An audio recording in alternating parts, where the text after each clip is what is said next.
Salut les KT, j'espère que vous allez bien. On se retrouve pour parler de Boruto avec le chapitre 58. Mais juste avant, je vous invite à rejoindre ma chaîne secondaire Dylan KT numéro 2. Le lien est dans la description. Je vous invite également à rejoindre mes réseaux sociaux pour savoir toute l'actualité, mes prochaines vidéos, que ce soit mon Twitter, mon Instagram ou mon serveur Discord pour parler avec ma communauté manga. Tout cela se trouve également en description. Après avoir fait la vidéo Naruto après l'ellipse, on va faire dans cette vidéo tout simplement Sasuke après l'ellipse. Alors, est-ce que le père de Sarada va y laisser la vie dans la suite de l'œuvre Boruto? Est-ce qu'il aura le droit à une aide d'honneur comme a eu Naruto avec le mode Baryon? On voit tout ça dans cette vidéo. Faisons un petit point express concernant la situation de Sasuke actuellement dans le manga Boruto, c'est-à-dire jusqu'au chapitre 57. Un peu comme Naruto qui a perdu Kurama, Sasuke a perdu un atout important et stratégique, son Rinnegan. Mais l'a-t-il réellement perdu? Car dans les derniers chapitres, il a été considéré que son œil était devenu inutilisable, mais pas perdu. La question autour de l'œil de Sasuke, l'a-t-il perdu? Peut-il le réutiliser? Faut-il le soigner? Reste en suspens, mais laisse présager que Kishimoto garde une réserve pour nous faire une belle surprise. Car Sasuke sans Rinnegan, c'est tout simplement sa mise en retrait même définitive du personnage par rapport aux autres menaces, les Otsutsuki ou même Code. Car le Rinnegan de Sasuke lui permettait d'un point de vue stratégique d'être mis en avant vis-à-vis de Konoha pour prévoir les futures menaces arrivantes. Et par rapport à la puissance de Sasuke avec un Rinnegan, c'est tout autre, c'est évidemment beaucoup plus intéressant pour affronter des Otsutsuki ou une menace telle que Code. Maintenant, sans Rinnegan, Sasuke ça reste très fort, mais pas forcément de taille face à des menaces vraiment importantes. Maintenant, il n'est pas exclu que Sasuke sans Rinnegan puisse faire des batailles assez incroyables, tout en étant inférieur à son adversaire. Sasuke est un génie du combat en tant que ninja, donc rien n'est impossible. Surtout qu'il ne faut pas oublier que Sasuke a un autre problème, il ne possède plus qu'un bras. On va me dire oui, mais il sait très bien se battre avec un bras. Alors techniquement, le fait de ne plus avoir deux bras, donc plus qu'un seul, c'est quand même handicapant, et je pense que ce serait plus utile pour Sasuke d'en avoir deux face à des menaces comme les Otsutsuki pour pouvoir y faire face. Le fait que Sasuke ne possède qu'un bras, il ne peut pas utiliser, et c'est logique, des techniques qui nécessitent l'usage de deux bras puisqu'il n'en a plus qu'un. Mais du coup, le fait que Sasuke ne possède qu'un bras et qu'il a perdu récemment son Rinnegan, même si on ne sait pas s'il peut encore le récupérer, est-ce que cela signifie vraiment sa mise en retrait dans la suite de l'œuvre Boruto? Cela semble très probable. En plus, Sasuke avec le Rinnegan en termes de puissance c'est vraiment très élevé. Alors il fallait tout simplement le descendre un peu, voire même beaucoup, pour que la jeune génération Boruto ou même Sarada puisse lui passer devant, un peu comme Naruto et Kurama, les mecs c'était des dieux, forcément le plafond est trop élevé pour la jeune génération, il faut donc baisser ce plafond de puissance. Mais Sasuke a un avantage comparé à son ami de toujours Naruto, c'est que lui il a encore du développement à réaliser, notamment avec ses relations entre lui et Boruto, et après on verra aussi entre lui et Sarada. Il est temps de parler du développement de la relation entre Boruto et Sasuke, qui celle-ci est censée être comparable à une relation entre Naruto et Jiraiya, mais on va pas se mentir, on en est loin. Il est vrai que dans l'anime, cette relation entre Boruto et Sasuke est légèrement développée, on a eu le droit à un arc, notamment quand Boruto va dans le passé, et on a pu voir un cœur un peu plus ouvert de la part de Sasuke, mais dans le manga, voilà, ça reste très maigre, il n'y a pas grand chose, voire rien du tout. Je rappelle que Sasuke est censé léguer les convictions d'un shinobi envers Boruto, mais Boruto, pour l'instant, il voit Sasuke comme le rival de Naruto, mais pas forcément comme un exemple en tant que shinobi, même s'il y a certains points qui laissent penser que Boruto va prendre exemple sur Sasuke dans la suite de son œuvre. Mais voilà, ça reste maigre, c'est pas assez montré, je trouve. Je vais dire un truc tout con, mais tu m'enlèves la première scène du chapitre 1 de Boruto, où tu vois justement Boruto avec la tenue de Sasuke, moi je vais pas deviner à ce moment-là du manga, et même de l'anime, que Boruto va suivre les convictions d'un shinobi de Sasuke. Par exemple, dans la relation Naruto et Jiraiya, la première fois qu'on voit Jiraiya avec Naruto, on sait très bien au fond de nous que Jiraiya va mourir, mais on n'a pas eu besoin de nous le montrer. Et surtout que Jiraiya allait léguer tout ce qu'il avait appris à Naruto. Mais là, dans cette situation, Boruto et Sasuke, je suis désolé, si Sasuke crève, j'ai pas l'impression que ça va faire un énorme chagrin pour Boruto. Il sera triste, forcément parce que c'est son sensei, mais pas plus que ça. Cependant, l'avantage qu'a Sasuke, c'est que Kishimoto, dans la suite de l'œuvre Boruto, va forcément mettre en avant Boruto, et il y a de grandes chances que la mise en retrait de Sasuke ne soit que temporaire, et qu'il ait une mise en avant grâce à tout simplement au développement de cette relation qu'il entretient avec Boruto, vu que c'est son sensei, et qui va lui apprendre les convictions d'un shinobi, et il serait intéressant qu'à un moment donné, Sasuke parle de son passé à Boruto, notamment ce qu'il a vécu, pourquoi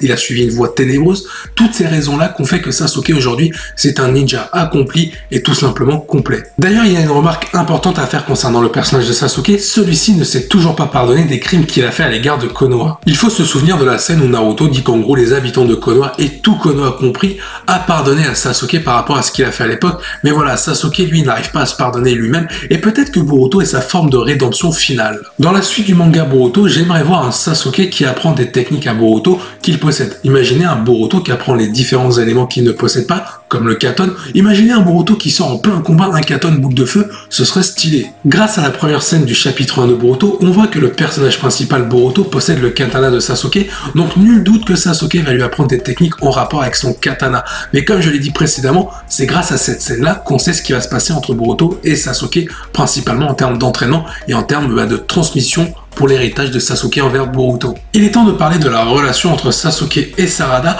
Souvenez-vous, Sasuke a passé 15 ans en dehors du village de Konoha, entre Shippuden et Boruto, et il n'a donc pas vu grandir sa fille. Dans l'anime, on a pu voir que Sasuke avait réussi à consolider les liens avec sa fille Sarada, mais dans le manga, voilà, on n'y est pas du tout, cette relation n'a même pas été montrée, voire peut-être un petit peu par-ci par-là, mais voilà, c'est quand même Sasuke et Sarada, c'est pas quand même les deux boulangers du coin, donc ça reste très pauvre et je suis déçu. Et il y a quelque chose qui me fait assez peur, le fait qu'on doit développer deux relations concernant Sasuke et Boruto et Sasuke et Sarada. Est-ce que Kishimoto va réussir à les détailler entièrement et donc faire un développement correct pour ces deux relations? Mais pour moi, je pense qu'il va en délaisser une. J'espère que ce sera pas Sasuke et Boruto parce qu'il faut vraiment Sasuke pour Boruto, mais malheureusement, j'ai peur que Sasuke et Sarada en termes de relations et de développement, ça passe à la trappe. Comme je l'ai dit précédemment, je pense tout de même que la relation Sasuke et Sarada sera vraiment développée dans la suite de l'anime, notamment à travers des arcs fillers. Mais pour l'évolution du personnage de Sarada, il faut forcément un déclic avec Sasuke, ça veut pas forcément dire sa mort. On sait que Sarada dans l'anime est intéressé par le clan Uchiwa,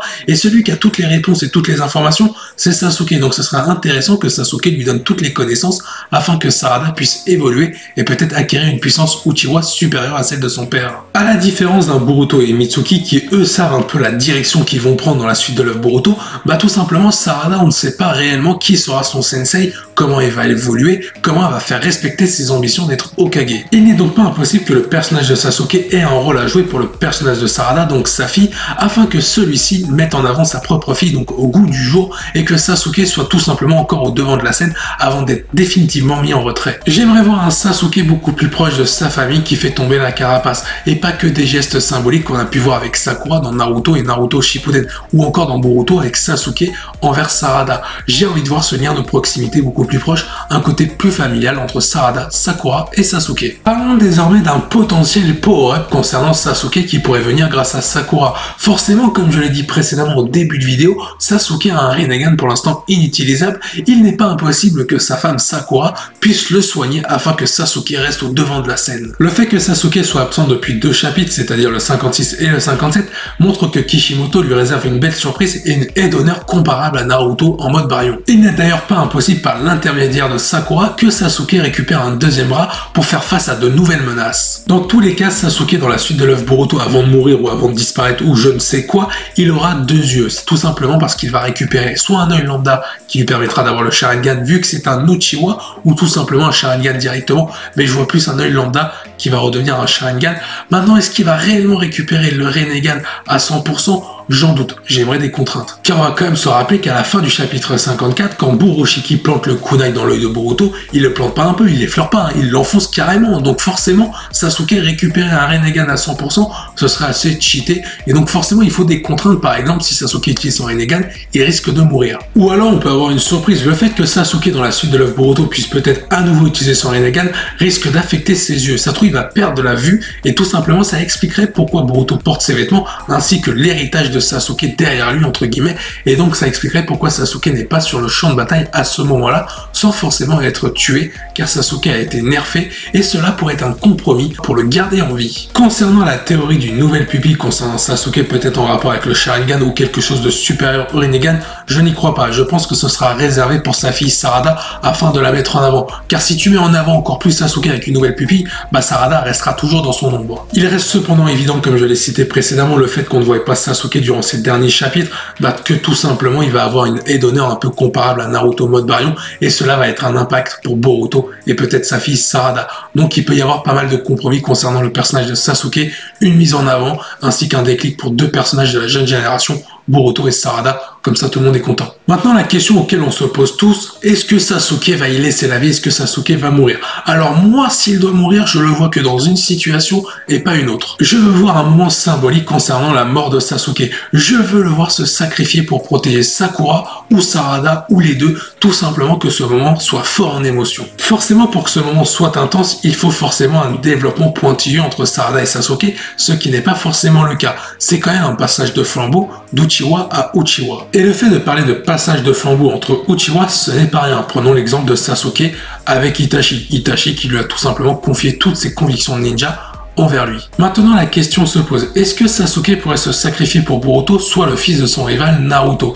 Moi j'ai envie de dire oui, mais ce ne serait pas autant symbolique qu'un sacrifice de Sasuke envers sa famille. Pour le côté symbolique, Boruto représente un peu la rédemption ultime pour Sasuke, et en plus le fait de le sauver, ça permettrait de refaire un retour des choses envers Naruto qui lui avait sauvé Sasuke des ténèbres. Maintenant, est-ce que cela serait assez symbolique comparé à une situation où Sasuke pourrait se sacrifier pour Sarada, voir un père de famille mourir pour sa fille, ainsi qu'une transmission d'Uchiwa? Moi je pense que cette symbolique-là est beaucoup plus puissante. Surtout que Sasuke n'a jamais montré de véritables gestes affectueux, il en a montré, attention, envers Sakura et Sarada, mais voilà, ce geste-là, ce serait la preuve d'amour ultime pour sa famille, et ce serait hyper émouvant. Tu peux donner ton avis en commentaire, n'oublie pas de t'abonner et liker si tu as aimé cette vidéo. Sur ce, je vous dis à la prochaine, portez-vous bien, salut les KT.